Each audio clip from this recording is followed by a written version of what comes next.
Hello, everyone, and welcome to the webinar. We're going to review the results of our 2018 Online Trust Audit and Honor Roll. Our panelists today are myself. I'm the Technical Director of the Online Trust Alliance Initiative at the Internet Society. We're happy to have with us Neil Daswani, who's Senior Vice President and Chief Information Security Officer for the Consumer Business Unit at Norton LifeLock, or Symantec overall. And Kenneth Olmstead, who's also on the OTA team here as an Internet Security and Privacy Analyst. We're going to cover different pieces. Kenny and I did most of the work and analysis here, so we're going to cover the sections that we did. And Neil has been associated with the audit for many years now and is a practitioner of security in many different companies, so he can lend that perspective to us. So that's going to be great. So just to give you an overview, this is our 10th annual audit. So started many years ago, and it's transformed over time. The high-level objectives we have for this audit are to drive awareness of different best practices and principles that enterprises that attach to the internet should be implementing and deploying, and also to move companies and organizations from a mindset of compliance, what's the minimum I have to do, to stewardship, what's the right thing to do. And that's very important. And we set up our criteria that way. It often goes beyond the kind of legal compliance that you see out there. We want all these organizations to continually monitor and improve their practices across the board. This is a pretty comprehensive audit, you'll see. And then with our honor roll, we recognize leadership and excellence. So we do that every year as well.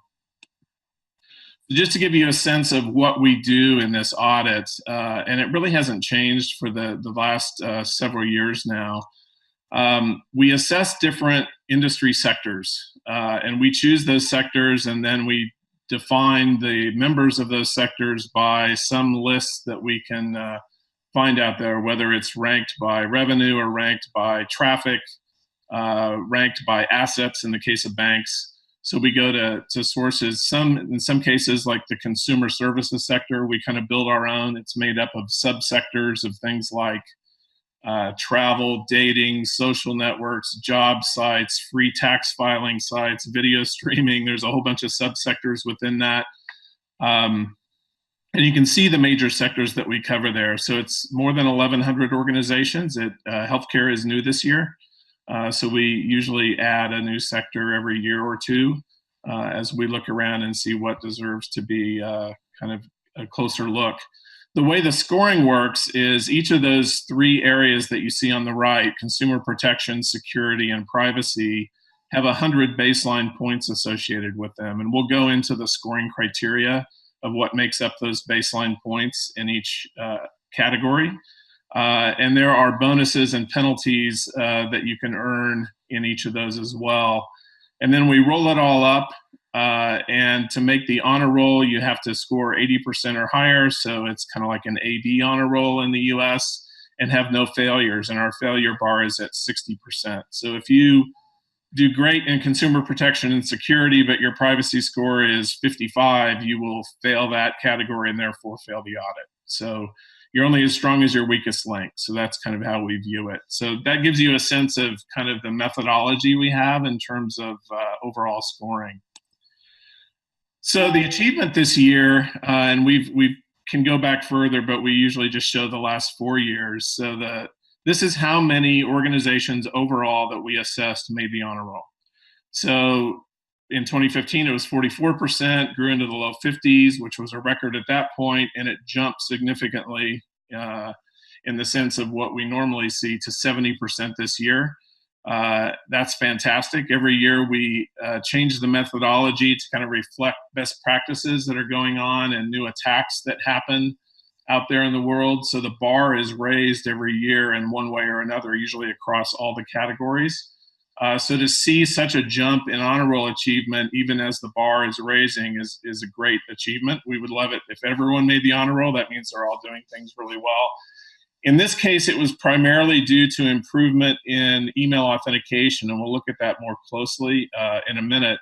But before we go on, I wanted to, Neil has been associated across several companies with this audit for many years now. And Neil, I just wanted to get a sense from you, what have you found valuable in kind of how we look at things and assess organizations with this audit? Thanks for the question, Jeff. There are a lot of things that I think are valuable about this kind of an audit. I think the most significant is that it provides a very concrete scorecard that organizations can use to measure themselves against. As you mentioned, I've had the privilege to work together with the Online Trust Alliance back since 2010 when I was at Daswani, a company that I co-founded post being at Google, and have followed the Online Trust Alliance through my time at Twitter, LifeLock, and now Symantec. And it's been great to see that, under Bob Lord's leadership, he was the CISO at the time at Twitter. Twitter was able to get to #1 back in 2013 or 2014. And I was glad that LifeLock achieved #1 in the consumer sector back in 2017. I think that if we look at the kinds of countermeasures that the Online Trust Alliance looks at, it's a set of countermeasures that are above the minimum bar sorts of things that you need to do when you get assessed as a PCI compliant vendor, or if you look at ISO 27000, there's a lot of minimum bar sorts of things. So it's really great when organizations can have a scorecard like this that gives them a high bar to shoot for, as opposed to just looking at a minimum bar for internal security practices. Yeah, that's fantastic. It goes right to that point I made earlier about compliance versus stewardship. So let's go on and look at some of the results. So starting last year, the last audit in 2017, we did a top 50 overall. It's we called it top of class. If you think in school terms, it's essentially the top 5% of the scores overall. And here are the top 50 for this year, and they're clustered by sector. So from the top left are the banks. Then Google News is the only news site that made the top 50, along with Reddit. Some of these live in multiple categories because of what they do. In the ISP and hoster category, Google Cloud and Security were the two. The upper right there is the U.S. government, which if I'm not mistaken, only had a few in the top 50 last time, and they made great strides. We'll see in a minute, and had many in the top 50 this time. The lower left is the consumer sector. They have, since we added them to the list, been the leaders in pretty much everything, with new infrastructure doing the latest things. And again, they lead in the scoring in the top 50 with all the companies you see here. The middle right there is the retailers. So out of the top 500 retailers, we have the handful that are represented here. And then right below that is the OTA members. So the Internet Society itself, OTA itself, and TrustSphere are the three that made the top 50. There actually are some other OTA members that are sprinkled through the other categories, like the Gap in the retailers, like Norton, LifeLock, of course, Neil's representing in the consumer sector, and so forth. And then the lower right there is the new healthcare sector, and two of our two companies made that, 23andMe and Costco's Pharmacy. So in the healthcare sector, I didn't mention this before, it's actually made up of 4 subsectors. It's top medical testing labs, which 23andMe would be a part of that, top pharmacies, top insurance companies, health insurance companies, and hospital chains. So there's kind of 4 pieces within those 100 organizations. This is our top 50, and we're glad to see this, and we hope that everyone aspires to do this. And actually, to get in the top 50 this year, you had to score more than 100%. So we'll see how that works later, because you can earn extra credit points for various things. All right, so now we want to look at trends by sector. And again, this only goes back for kind of a 4-year snapshot. We do have data going back further. But you can see that generally in most sectors, it's kind of up and to the right year by year. In our last audit, we had 2 that fell. Banks fell significantly from 55% to 27%. and the federal government fell a bit from 46 to 39.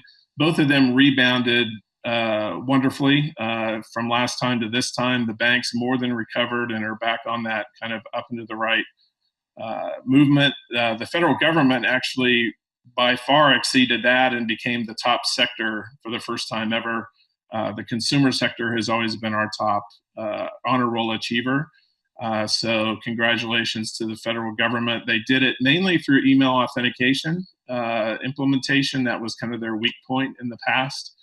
And we're also glad to see the news and media sites. We first assessed them actually 2014, so they had a 4% honor roll. Then they went 8, 23, 48, and now 78. That's nearly geometric growth. And we're just really glad to see that that continued improvement. And they've improved in all areas, in privacy and site security and in the kind of consumer protection or email authentication area. ISPs and hosts was new last year, so we've got a couple of years worth of data there, and then healthcare was new this year. Healthcare at 57% would have been a great score in the last audit or prior audits, but this year it's actually the lowest as a sector. So that just shows the kind of overall improvement by all the others. One of the other things we look at is the kind of range and median, because you get high scores in a sector and you also get very low scores. So this kind of represents the yellow bar is the range and the blue bar is the median score. For many years, we had that blue median hovering right at that 80 mark. And this is kind of the overall score on a normalized scale from 0 to 100. So if you were right at 80, that meant that the median scores were hovering right either above or below the honor roll line, and so it was easy to move up or down off of that. This year, because of the higher scores, we're seeing people's median well above that, which is great to see. And you can see that in many of the sectors, in fact, I think all sectors there was at least one organization that earned something over 100%. And that's due to bonus points. And we'll look at where those come from as we look into each of those 3 different categories that we cover. It's also useful to look at the flip side of this. So we looked at the good, the honor roll, the top scores. It's also good to look at why did they fail or where are they doing poorly. And as I mentioned before, if you're under a 60 out of 100 in any one of these 3 broad categories, you fail and therefore fail the honor roll. So you can see that by sector how the different companies are doing. So in consumer protection, and the kind of tan colored bar on the right-hand side of each of these clusters is the overall average. So 13% of sites failed due to consumer protection, mainly email authentication. You can see it varies quite a bit from almost none in the top retailers to 35% of healthcare sites. So that's their Achilles heel, is email authentication, something to work on. In site security, you can see that the overall average is only 3%, which is great. And actually the top retailers are the weakest. But all those scores are pretty strong. And we had no failures actually in the federal sites and the news sites for the first time in site security.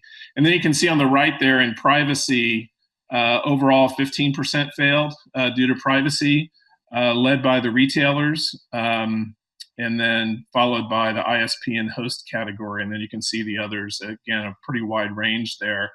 I should note that we separate the internet retailer 100 and 500. It's really, the 100 is a subset of the 500 list. That is data that comes from Internet Retailer Magazine. Every year they assess top online retailers in North America by revenue. So we use that report as our source. But we've always compared the 100 to the 500 to see if there are any variances between the really big retailers and the next 400. And so that's why we cover that this way. So 27, if you add that all up, there are sites that failed in more than one category, like they might have failed in both site security and privacy. Only 3% failed in more than one category. And so actually, I think last time it was 12 or so percent that failed. Are you still hearing me? Yes. Okay. Yeah. I just had a lightning hit at my house, and I didn't know if I was still online. I'm sorry. So anyway, then the other thing we look at is the ratio of how many make the honor roll versus how many have a failure.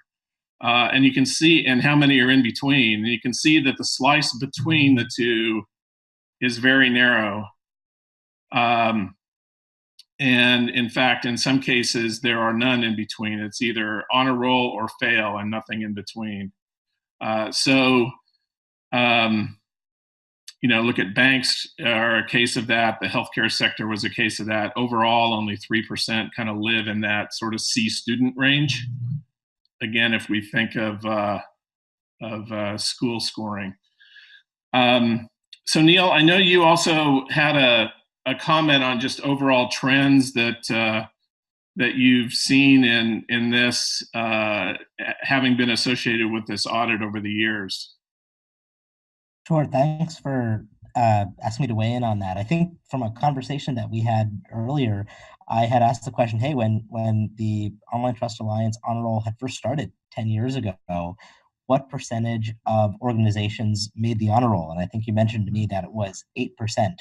And so I think it is remarkable that over the past 10 years, now when we look, I guess, across all categories, 70% make it, to the point that the Online Trust Alliance has had to come up with additional designations now, like top of the class, which I think 50 out of the 11 or 1200 now make it. So if we think back to grade school or college, and we think about what does it mean to make an honor roll, or what does it mean to be at the top of the class, it's interesting that the top of the class is now the top 5%. It's just great to see so many organizations having adopted more and more of the countermeasures and the privacy practices.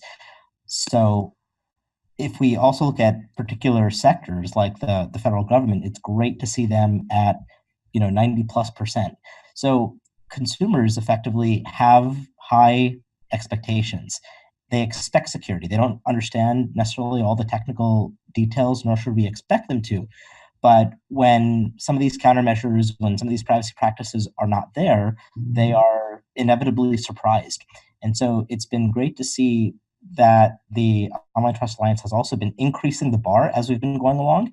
And we are now seeing organizations, 70% of them hit the honor roll. So I thought those were pretty remarkable trends, and look forward to seeing other sectors catch up with the federal government and with the consumer sector as well. Great. So we're going to move on and peel into each of these areas specifically and look at a little more detail. So in the consumer protection area, the decoder ring here is that the top section, the kind of neutral color, is the baseline points. The kind of greenish section is the bonus that you can earn that it's associated with this. And the bottom, the kind of brick color there, is penalty points. So the baseline points are entirely made up of email authentication. So we look for the two email authentication technologies, SPF and DKIM, definitely at the top level domains for an organization, and then subdomains where they can get used. Also DMARC, which is another technology that gets used to, you can get reports on your email authentication and also assert a policy that if a message fails authentication, what should the receiver do with it? It's been in place 5 or 6 years now and has been pretty well adopted. Anything in italics here is what shifted from the last audit to this audit. So in this case, we put a little more weight on SPF and DKIM at the top level. We put a little less weight on subdomain use of DMARC. We put a little extra weight on reject policy, which means throw away messages that don't pass authentication. For DMARC. Looking at the bonus points, you can encrypt email between email servers. It's called opportunistic TLS, where the servers themselves negotiate that. We increased the weight on that this year. DNSSEC and IPv6 are part of that as well for bonus points. And then a penalty if you don't lock your domain administratively, meaning someone could kind of come in and take over your domain administratively. So that's the setup we use for the baseline, bonus, and penalty points, you'll see a similar discussion in the other two categories. But looking at the data that we found, in fact, OTA was kind of founded on email authentication. That was the first assessment we did. We called them scorecards back in '05 when we first started. So we've been tracking this for a long time. And the two main technologies, SPF at the top level domain, DKIM at the top level domain, you can see that SPF is up near the 90% range overall. DKIM actually made some pretty big leaps this year, which is good to see. There are two complementary technologies that are done very differently, but they each cover kind of edge cases, so that using them in conjunction with each other is a best practice to protect email and allow recipients to verify that the email is really from you. We also track SPF and DKIM any. That means at a top level or subdomain. Often subdomains are delegated out to marketing companies, for instance, or others. So we see a much higher adoption rate there because those professional email senders usually do implement all the email authentication technologies. That's why you see it up in the high 90s in almost every sector. Even though these numbers are high, and they're probably one of the highest we see across all these different categories, there's still room to grow. There's still 17% of the organizations don't do DKIM at the top level, and 11% don't do it with SPF. So it's important. One of the things we instituted a couple of years ago was looking at actually the validity of some of these. So you can post a record that looks like you're good, but when you analyze it, it actually is ineffective. It's invalid for some reason, a syntax error, points to the wrong place, that kind of thing. So now we invalidate those depending on the error. Sometimes it reduces your points. Yeah, Neil? Oh, I didn't have anything to add. I think there was something going on with the muting. Oh, okay. So sometimes we invalidate those completely, sometimes we don't, but we just deduct from the score. But we're as every year goes on, we kind of peel deeper into not only are you doing it, but are you doing it well? And that's the case across most of these criteria that we use. Looking very quickly, this table with a lot of data in it, just want to point out the trend over time by sector. We saw some pretty big jumps from the last audit to this audit. In the federal government, especially, more than doubled from 46%. This is whether you're using SPF and DKIM at your top level domain. So jumped from 46 to 94, which is great. And the banks actually made a big surge too, jumping from 60 to 87.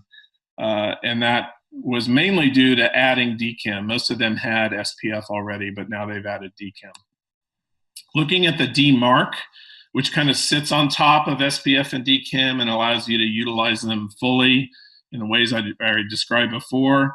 About 50% overall have a DMARC record. You can see here in the rightmost part of the left chart, but it does vary a lot, from pretty low for the 500 retailers to extremely high for the federal government at 93%. And then the DMARC RQ means you've set a policy statement. I want you to either reject messages that aren't authenticated or quarantine them, kind of junk folder type thing. And you can see that the federal government is by far the leader in both of these, followed by the consumer sector, which had previously been the leader. A lot of this is due to a directive that came out in late 2017 for federal government agencies to implement email authentication and encryption on their websites. And they followed it very closely, as you can tell. So the numbers are very, very high. Again, a lot of data here, but just pointing out some highlights. Between 2017 and 2018, saw a huge jump in the federal government, from 20% had a record last time to 93% now. That's a great jump. And then the banks had a great jump as well, from 39 to 70. Other sectors, they all grew, maybe not quite as dramatically. And then in the enforcement, as it's called, using the policy of reject or quarantine, we also saw some jumps in both the federal government and the consumer 100. And these are these are significant jumps from year to year, especially in the enforcement as well as for the government. So, Neil, I know that one of the things that we had talked about is, trends that people should be doing and what might surprise you. And I know you had some comments related to email authentication and what people should be doing there. Sure. Yes, Jeff. In fact, one of the things that I did find surprising is that while there looks like there's been more and more organization signing their outgoing emails using the DKIM, the Domain Keys Identified Mail standard that you talked about, and some of these rates are getting to the, say, 70s or 80s. I'm surprised that they're not at, say, 95% or more. If we look at what's been going on with how emails are just routed on the internet, and you look at the use of encryption between points, that's increased into the 90s. And I think that while having user-to-user digitally signed emails has been elusive to the industry for a long time, the fact that the DKIM standard exists and that you can have your organization sign outgoing mails, it'd be great to see that at 95% or above. What we've been seeing is that phishing is still a major threat, where attackers are impersonating emails. In any attack or in any sort of war, going after communication is one of the first thing that attackers do.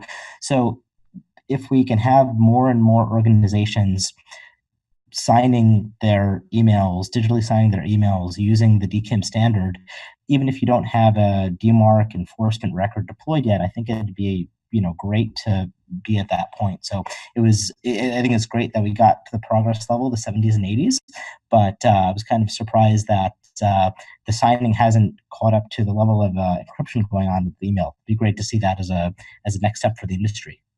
Yeah, it's a great point, and we continually hear that attacks are 90% or so initiated via email.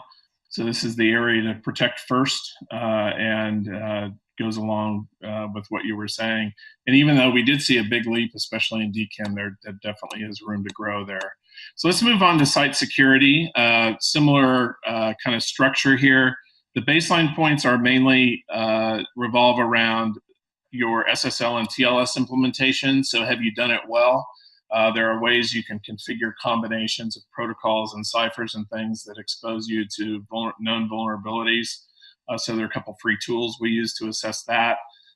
Then we have kind of a weighted blend that makes up some of the rest of the score that covers application and network security, IP reputation, and whether your software or apps are patched. And we put increased weight on those this year. Encrypting the entire web session from the beginning is something that used to be a bonus. We rolled it into baseline this year. And so that kind of affected the score. Fortunately, it was a very high adoption rate, so it was a positive effect. The bonus points are using extended validation certificates, which give you some kind of indicator in the browser bar. Used to be a bright green bar. Now the browsers are doing it differently, but it does give you an indicator whether you use a web application firewall, whether you have a way to report vulnerabilities on your site, and whether you're implementing certificate authority authorization. We'll talk about that in a moment. And then penalties if we find vulnerabilities or malware on the site. And we have different tools we use to scan that. So looking at the scores, the baseline scores are all hovering around 90, average 89. The adoption of always-on SSL, another term used for that, encrypting the web sessions entirely, that jumped significantly from the low 50s to the low 90s just in one audit cycle. And so we're very glad to see that. That's something we've been advocating for a long time. So great to see that. And that's part of the reason we made it part of baseline scoring is because it has become a well-adopted best practice. Use of the extended validation certificates is still very sector dependent. Average is 25%. The banks are the ones who use it the most. They were the first ones to adopt it widely back when it was introduced, so that you knew you were on the bank's site and not some other phishing site. But you can see that A lot of the sectors are in that 25% average range. Some are lower, and then the banks are kind of a spike there. CAA is a way that companies can broadcast to the issuers of these certificates who they get their certificates from. And so they can put on their site, I get it from these specific certificate authorities. And that way, if there's a certificate authority who is asked to do a certificate who's not on that list, they wouldn't issue it. And it's a way to prevent fraudulent activity in terms of issuing certificates. It was mandated for all the certificate authorities by the CA Browser Forum to go into effect last fall, in the fall of 2018. Companies themselves are not obligated to do it, but it's an opportunity for them to kind of close down a loophole if they wish. And we actually rolled it into the scoring this year, knowing that it had been mandated by the CA Browser Forum, and it's got fairly low adoption so far, but we'll keep tracking it. The consumer sector is the highest. These are screenshots of some of the tools that we use. The top left and top middle are the two that we blend together for the SSL TLS assessment aspect, and that's the heaviest part of the scoring for baseline. These are all for OTA's own site, I think done this morning.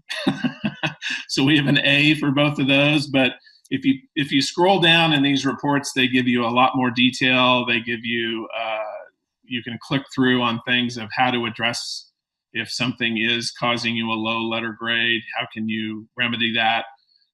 So they're great tools, and they keep pace with all the stuff that's going on in the world.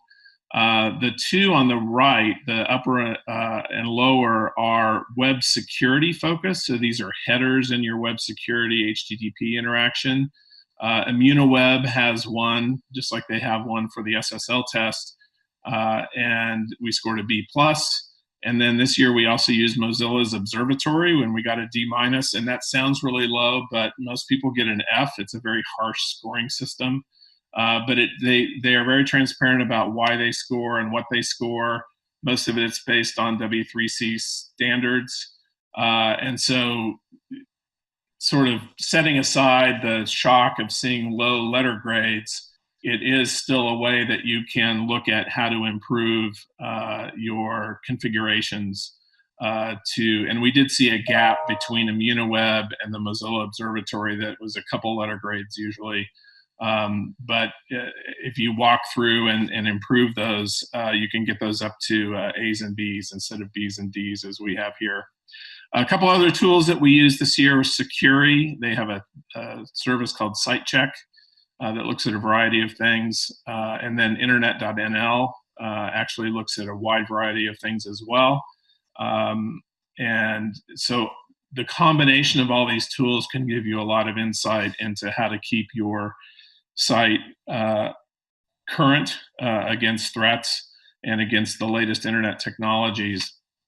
One of the comments we often say is that in this business, if you're standing still, you're falling behind because the bad guys are continuing to improve their attack methods. And so these tools all keep track with that at a fairly fast pace, so that using these regularly can keep you on top of things. The other area that we started talking about a few audits ago is vulnerability reporting, and it's still very low in its adoption. It almost doubled this year, but it's still only at just 10, 11%. The consumer sector has adopted it the most broadly, then you can see the others. We implemented at OTA a vulnerability reporting form, a very simple one, a few years ago. There are third-party programs available. BugCrowd and HackerOne are the two most prevalent that we see. But Neil, I know, when I talk to you about what are easy things people should be doing that they aren't, this was one of the things you answered immediately. So why don't you talk about that? Sure, let me comment on that. So I think that setting up a page like this where security researchers and others can report vulnerabilities is just a very smart, awesome thing to do. If you think about it, and somebody identifies a vulnerability on your site, it's much better for them to have a place to report it than not, simply because if they're not going to report it and they're going to use the vulnerability, or if they're going to go straight to the press with it, it's just much better for them to have a dedicated place that they could go to. I think that given that there's also, as you mentioned, companies that can help run these kinds of programs, so much the better. Great sets of programs to adopt, in addition to BugCrowd and HackerOne. Synac is also another one. There's a number of others as well. I think that it's important to keep in mind that for those sets of folks that are going to report it, it's just good to have this kind of a resource worth getting it set up. I think we were talking about easy versus hard. I think the hard part of this is just making sure that an organization is set up to respond in a timely fashion to any reports that come in. So when we're talking about easy, everything isn't completely easy, but given that these kinds of reports could come in any time, it's just well worth it to spend the work to also get your organization set up to be able to respond to vulnerabilities in a timely fashion. So thanks for asking for the weigh-in on that. Yeah, absolutely. And that last thing you said is a great point. It might be easy to gather the data, but if you don't have a process internally to process it and actually respond to it, then you're still failing. So it's important to look at it all the way through. And this is an area that we're going to continue to focus on. And you hear stories about it. Researchers find problems. They want to responsibly report that to the company. If they don't, then often they're forced to go public with it, and that usually does not work out well for anyone. So setting this up is an important thing to do. So let's move on to privacy. Looking at the scoring here, similar setup. The baseline points of 100 are broken into two pieces. 55 of the points are for the privacy policy or the privacy statement, as we called it in the report. 45 points are for third-party trackers on your site. So in the case of the privacy statement, you start at 0 and you earn points by doing the things listed here, that you have good language about not sharing data, about how you're going to retain data, how you're going to share with third parties. You layer your notices, that makes them easier to read. It's easy to find from your homepage. You put a date stamp there so people know how current it is. And this year we rolled in as a baseline from prior bonus points, whether you have access to a prior version so people can see what changed. That's a transparency issue as well. On third-party trackers, you actually start with 45 points, and then you get deductions if you have, for the trackers you have that share data with other third parties. So some are used for analytics and pretty benign, but those who then share kind of the data domino effect with others, we deduct points. So that's how the baseline scoring works. You get bonuses for use of icons. Again, makes it easier to kind of navigate. For disclosing cross-device tracking, for honoring do not track, and having a multilingual policy, for having a tag management solution. So the tags are these third-party trackers. So if you have a lot of them, there's a huge benefit to being able to see them under an umbrella and manage them, as opposed to not knowing what's out there. And then this year we took a snapshot at the kind of top GDPR principles and looked for language there. We made it bonus points because this was our first time looking at it, and not a lot of weight to it, but we wanted to see what everyone was doing. Most of the companies we assess are in the US, and so they aren't obligated necessarily to use to comply with GDPR, but we wanted to see what was going on. And then penalties if you have a private WHOIS record, meaning there's a transparency issue. If you've had data breaches, and this year we scaled the penalty to the size of the breach, so pretty wide ranging. From the 1,000 is our minimum bar, but up to the hundreds of millions of records that were lost in breaches, and then settlements. And we added global settlements this year, not just US settlements. So that gives you a sense of that. Kenny was the one who assessed almost 1,300 privacy statements. So I'll let him talk about kind of what he found here in a minute. I'm just going to cover the top scores real quick here, and then we'll peel into that a bit and let Kenny tell us what he found. So the overall score out of 100 actually dipped a bit from prior years. It was a little higher in the 70s. Now it's right at 70. The statement score was 27 on average, and that's out of 55. So that's only half of the available points. And that is an area, probably if you had to pick one thing in the whole audit this year that was disappointing, that's it. The privacy statements did not improve, and in fact, probably slid back a bit in the scoring. The tracking scores averaged 42 out of 45. That's pretty strong. The news and media segment is the one that uses the most trackers, so they were the lowest, but nobody was out of bounds there. And then the usage of this tag management system or privacy solution was actually pretty high in most sectors. Some use it more than others, and that's bonus points as well. So one other quick thing on tracking, and then we'll go into the privacy statement. So this, we use data from Disconnect. They have about public site where about 600 different trackers are deemed bad that they'll automatically block if they see them with their extensions for the browsers, or they're actually now integrated into versions of Firefox. This graphic is a picture of the sites that the trackers that they're blocking automatically on CNN. And so this gives you a sense of at least what they feel are the sites that are sharing data improperly and that you shouldn't be sharing data with. Other sites you might see may only have two little bubbles, and none of them have the red cross through it. So it varies significantly site by site. And so the most prevalent use of these trackers was in the news media segment. A lot of it is for advertising. That's their business model. And interestingly enough, internet retailers were next in use of trackers, and then it kind of goes down from there. So Kenny, we broke the privacy statements into, I think, 3 areas: transparency, readability, and handling of data. So this is the first chunk of are you being transparent about things? So why don't you talk us through this?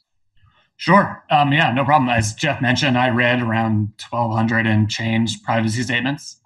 We think these are important because it's the first touch point with consumers.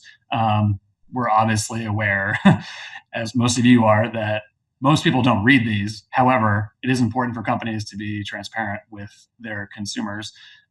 We have about 29 variables that we score the privacy statements on, as you can see from this graph. The date stamp at the top, we think that's important mostly because companies need to be updating their privacy policies. I mean, GDPR went into effect in May of 2018. And while most of our companies are US, it is important to keep up to date with laws around the world, especially for the larger companies. As you can see, overall, around half of the companies had a date stamp at top. It's a super simple thing to do. There's almost no reason for a company not to do it. That's why we score it so high. The archive, we think, is important because consumers should be able to tell, or should be able to know, rather, when things change. And the archive is very low. I mean, 3% overall. The best was the Feds, but even that's very low. We think that's important purely for record keeping. If consumers want to know, they should be able to know what changed. And that's really it. It's also not a hard thing to do. I mean, if you update your privacy policy, you have a previous version somewhere, so just post it. The DNT, so DNT stands for Do Not Track. Do Not Track is a standard developed mostly in the US that is, frankly, passé at this point, but it's required by California law to say whether or not you both acknowledge Do Not Track and honor it. We scored both, obviously, as you can see from this graph. Most of this, about a little less than half sites, say something about DNT. Very few honor it. That is basically because the standard is essentially dead. That's, yeah. And Jeff, you want to go to the next slide there? Yeah, just an extra point on DNT that Apple actually dropped it out of Safari. It's a setting in the browser for the user to say, do not track me, and the website is supposed to then theoretically honor it. You can see that no one ever really has. The W3C, where the standard came from, has kind of stopped the project. And so we expect with the new California law not requiring DNT, that's the reason we had it in there, really. And the expectation it might grow. The fact that it hasn't grown and is going to go away in California will likely drop it for the next audit. Yeah, exactly. So on to readability. Yep. Layered notice is a very important variable for us. Basically, that is essentially, do you have a table of contents and or some way for the user to see the way the privacy statement is going to be structured? For most of these sites, the privacy statement is very long. So we advocate having at the top either a table of contents with links and or a summary that would both get you a score for the layered notice.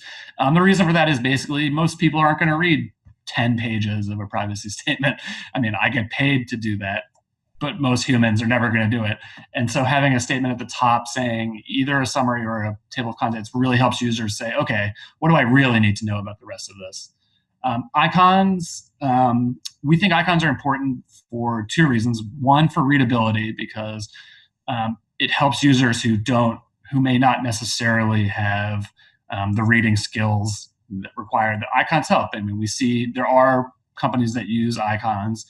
They'll use a megaphone for sharing. They'll use another good example. Yeah, that's a good example. Those are useful purely to help users who are not up on the text, and that there are companies that do it. Most of them don't, as you can see from the graph. However, it's a super easy thing to include. Multilingual is a tricky one.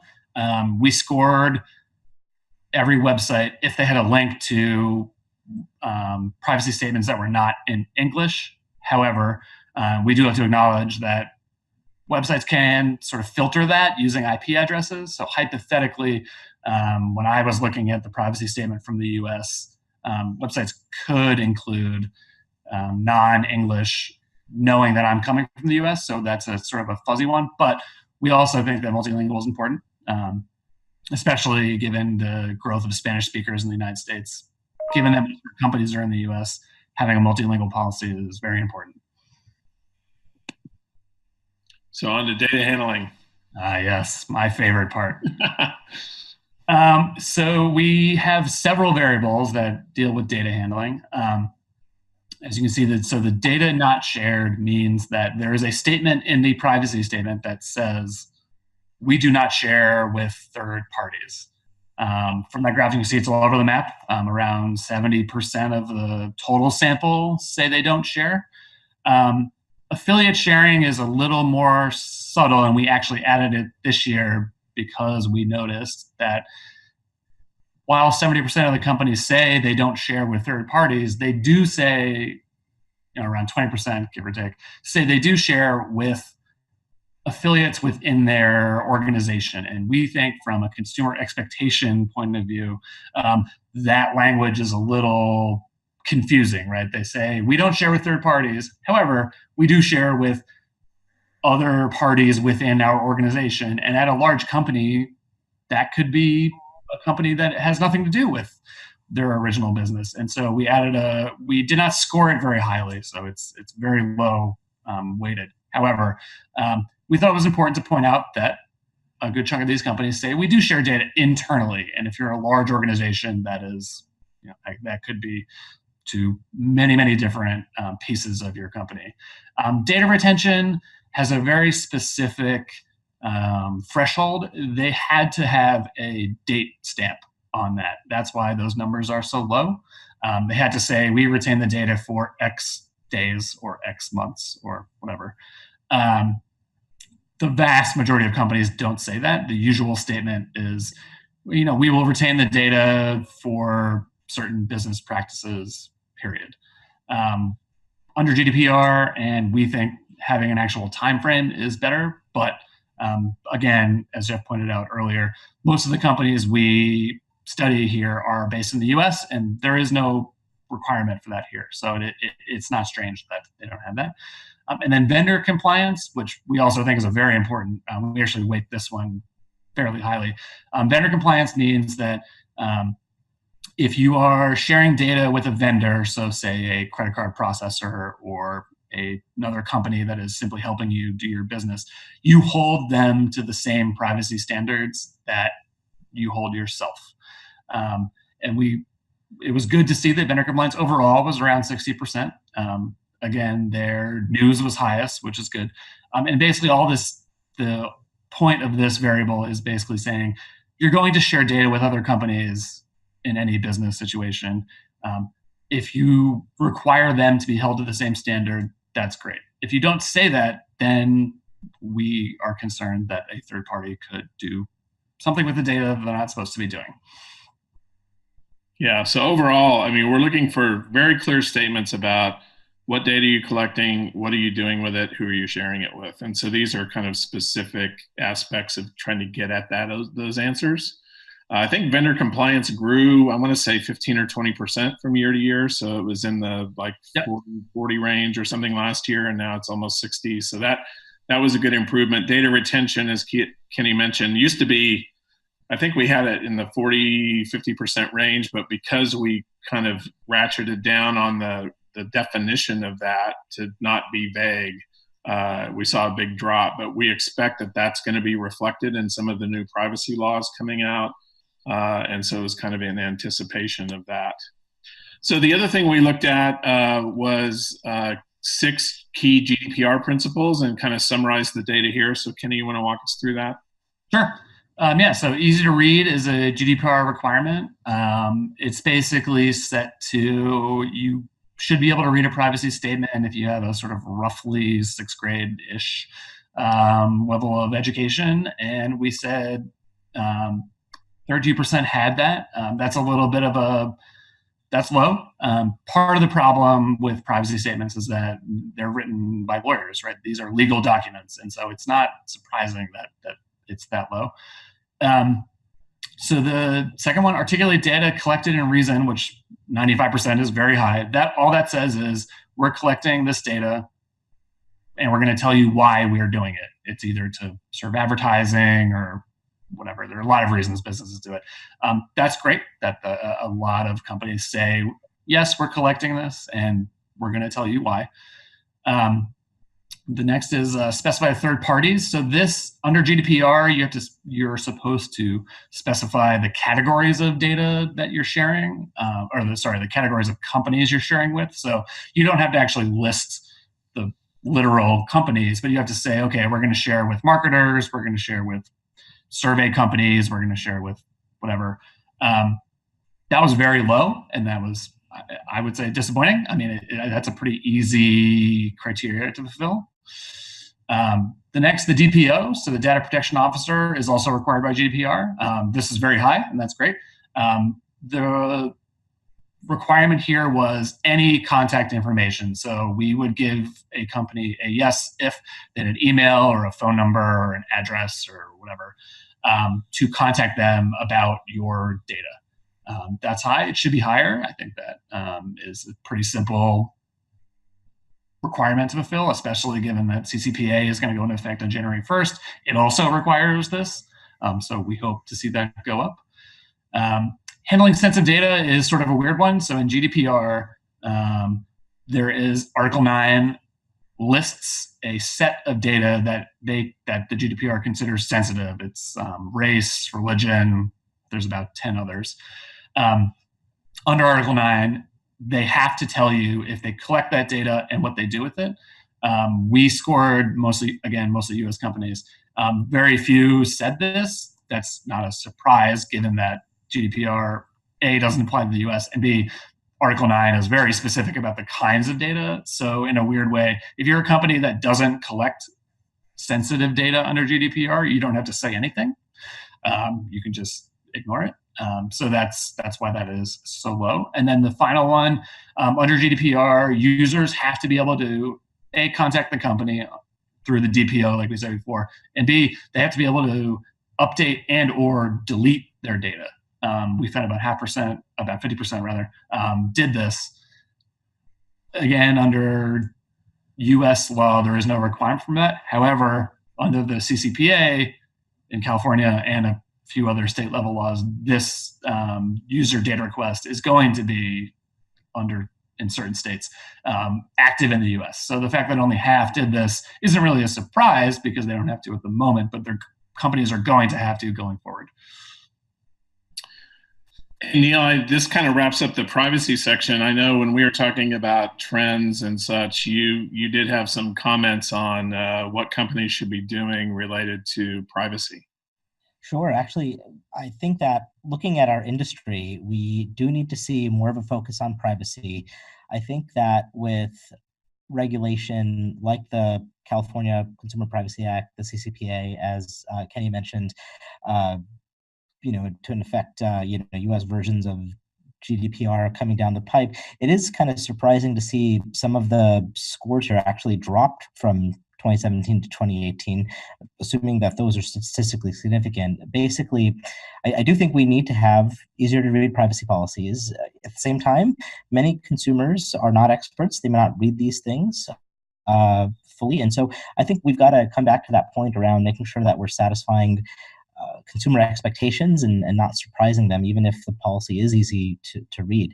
I think that over time, consumers are going to demand more privacy, and to that end, we're experimenting in that area. In Norton Labs, we just released a Norton Privacy Manager app recently, and I look forward to seeing our industry continuing to focus more on privacy to work towards satisfying consumer expectations.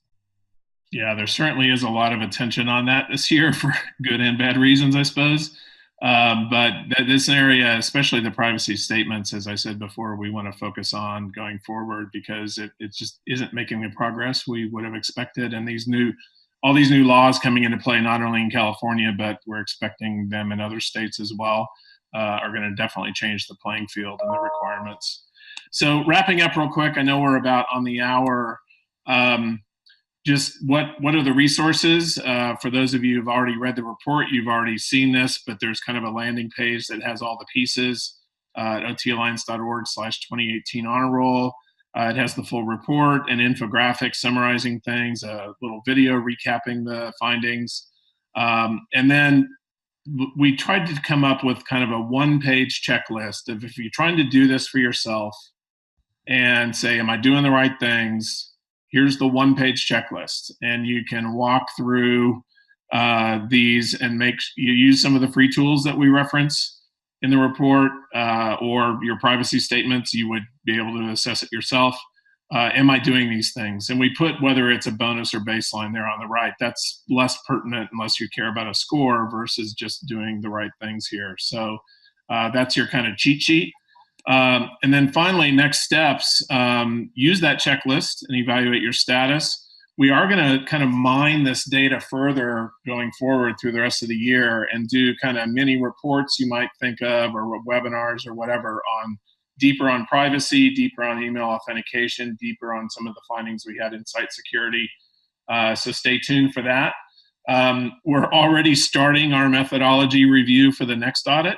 Our intent going forward is to release those at the end of January every year. So that means we have to have the methodology out in roughly September, which means we start talking about it in May. And so we look at everything. We look at what sectors, do we have the right sectors? Are we building those sectors properly? What tools can we use to get data? What criteria should we use and how should they be weighted? So we reevaluate kind of everything every year to make sure that we're reflecting the right things. So any input anyone wants to give us, we'd very much appreciate.